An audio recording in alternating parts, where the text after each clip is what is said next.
मराठा भारत भूमि के एक महान योद्धा जिनकी कहानियाँ भारत के इतिहास में स्वर्ण अक्षरों में लिखी गई हैं। उन्हीं में से एक तान्हाजी मालुसरे। आज हम जानेंगे उनकी कहानी, लेकिन उससे पहले अगर आपने हमारे चैनल द हिस्टोरिक इंडिया को सब्सक्राइब नहीं किया है तो सब्सक्राइब कर लें और वीडियो को लाइक ज़रूर से कर दें, और पसंद आए वीडियो तो कमेंट में जय भवानी ज़रूर लिखें। चलिए चलते हैं वीडियो की ओर। तान्हाजी का जन्म 16वीं शताब्दी में महाराष्ट्र में हुआ। तान्हाजी और शिवाजी महाराज दोनों ही बचपन के दोस्त थे। बचपन से ही तान्हाजी को तलवार चलाना, घुड़सवारी करना बहुत ही पसंद था। जब दोनों युवा हुए और स्वराज्य बस गया था, तब की कहानी की ओर बढ़ते हैं। तान्हाजी ने अपने बेटे का विवाह रखा था। उसी समय शिवाजी महाराज को मुगलों से संधि में 23 किले देने पड़े, जिसमें कोंढाना का किला भी शामिल था। छत्रपति शिवाजी महाराज की मां जीजाबाई जब भी अपने किले से कोंढाना किले को देखती थी तो उनको मां भवानी का मंदिर और कोंढाना किला बहुत ही सताता था और बहुत ही याद दिलाता था अपने स्वराज की। वह पल पल घुट घुट मरती थी कि छत्रपति शिवाजी महाराज की मां होकर भी वह अपनी इच्छा की पूर्ति नहीं कर सकती।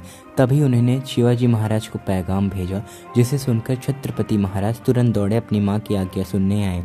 उनकी मां ने उनको आदेश दिया कि कैसे भी करके हमें कोंढाना का किला हासिल करना ही है।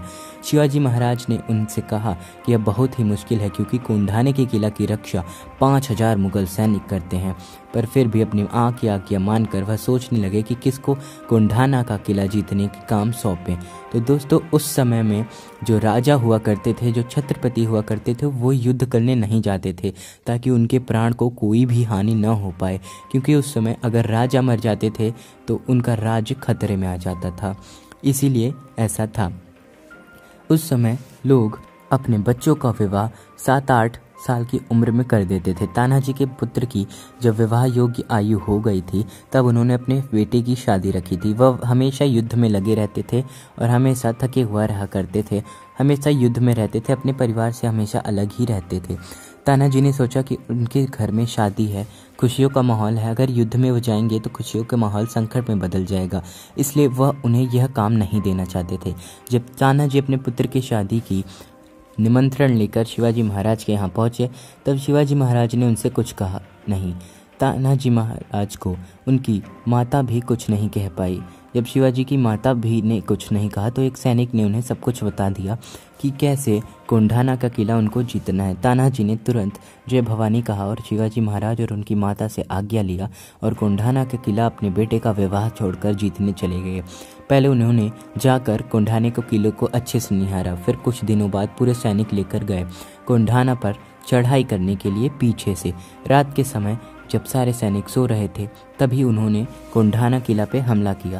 अब कोंढाना किला पे जब वह चढ़ने लगे, तब सबसे पहले तान्हाजी ने एक गोग, जिसका नाम जयवंती था, जो कि छत्रपति महाराज की एक प्रिय गोग थी, जिसे हम मॉनिटर लिजर्ड भी कहते हैं, उसके पीठ पर रस्सी बांधी और वो गोग तुरंत ऊपर चढ़ी, पर उससे वह गिर गई। उसके बाद वह फिर से चढ़ी। दूसरी बार में उसने अपनी मजबूत पकड़ बना ली और तान्हाजी उसके सहारे ऊपर चढ़ गए। जब तान्हाजी ऊपर चढ़े तो उन्होंने देखा कि उसने अपने प्राण त्याग दिए हैं, परंतु दीवाल को नहीं छोड़ा। तान्हाजी ने ऐसी देशभक्ति देखकर उसको सैल्यूट किया। उसके बाद वह युद्ध की ओर बढ़ने लगे। जब उनके कुछ सैनिक ऊपर आ गए तो युद्ध चलने लगा। तब तलवार की आवाज़ें सुनकर कई सैनिक उठकर आ गए। उदय भान, अगर आप उदय भान की कहानी भी जानना चाहते हैं तो वीडियो में कमेंट करें, मैं आपको उसका पार्ट भी ज़रूर दूंगा। उदय भान एक राजपूत था जो कि बाद में मुगलों से मिल गया था। वह अपने बहन से ही शादी करनी चाहता था, लेकिन ऐसा हो नहीं पाया। एक संधि के दौरान जब उसकी बहन से उसकी शादी हो रही थी, उसी रात शिवाजी महाराज ने हमला किया था तान्हाजी के द्वारा। उसके बाद जब तान्हाजी ऊपर चढ़े और उनके सैनिक, तो कई सैनिक आ गए। उदय भान, जो कि नागिन नामक एक भयानक तोप से महाराज के सारे किलों को ध्वस्त करना चाहता था। उसके बाद जब तान्हाजी ऊपर पहुँचे, तब उसके बाद उदय भान को इसकी खबर लग गई और वह नागिन के पास चला गया। जब तान्हाजी और उनके सैनिक सारे गेट को खोलकर युद्ध के लिए अपने सैनिक को बाहर से अंदर ला रहे थे, उसी समय भीषण युद्ध हो रहा था।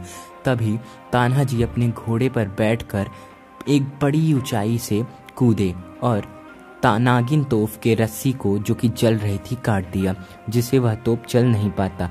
उसके बाद उदयभान से उनका एक बहुत भयानक युद्ध हुआ। वह युद्ध बहुत ही भयानक था। तानाजी पहले से युद्ध करके थके हुए थे, फिर भी उन्होंने सफलतापूर्वक युद्ध किया। युद्ध में तानाजी का एक हाथ गंदी तरीके से कट गया, जिससे उन्हें पीड़ा तो बहुत थी, फिर भी एक हाथ कटे होने के बावजूद उन्होंने उदयभान से वीरतापूर्वक युद्ध किया और उसे युद्ध में पराजित कर दिया। उसके बाद उदयभान की मृत्यु हो गई। तानाजी भी बहुत घायल हो चुके थे। जब उन्होंने कोंढाना पर भगवा फहराया, उसी समय उनकी मृत्यु हो गई। जब शिवाजी महाराज को कोंढाना की जीत के बारे में पता चला तो फौरन वहां पर पहुंचे। जब वो वहां पर पहुंचे, उसके बाद उन्होंने तानाजी की मृत्यु देखकर, उनका मृत शरीर देखकर उनको नमन किया और जय भवानी सभी सैनिक चिल्लाने लगे। तानाजी की यह अमर गाथा आज भी पूरे भारत के कोने कोने में सुनाई देती है। तानाजी महाराज और छत्रपति शिवाजी महाराज, राणा रतन सिंह, महाराणा प्रताप, सम्राट पृथ्वीराज चौहान, रानी पद्मावती, रानी लक्ष्मीबाई जैसे कई स्वर्णिम इतिहास हमारे पास है, जिन्हें हमें जानने की ज़रूरत है। तो सब्सक्राइब ज़रूर करिए हमारे चैनल को, ताकि हम ऐसी और कहानियाँ जान सकें। उसके बाद शिवाजी महाराज 12 दिनों तक उनके गम में रोते रहे। फिर शिवाजी महाराज और उनकी माता जीजाबाई ने मिलकर तानाजी के पुत्र का विवाह सही से कराया। यह कहानी बहुत ही शानदार है। अगर यह आपको कहानी बिल्कुल भी पसंद आई हो तो प्लीज़ इस वीडियो को लाइक करें और चैनल को सब्सक्राइब ज़रूर कर दें। आप हमारे चैनल पर विज़िट करके हमारी और स्टोरीज देख सकते हैं। Subscribe please. मिलते हैं अगली वीडियो में। जय भवानी।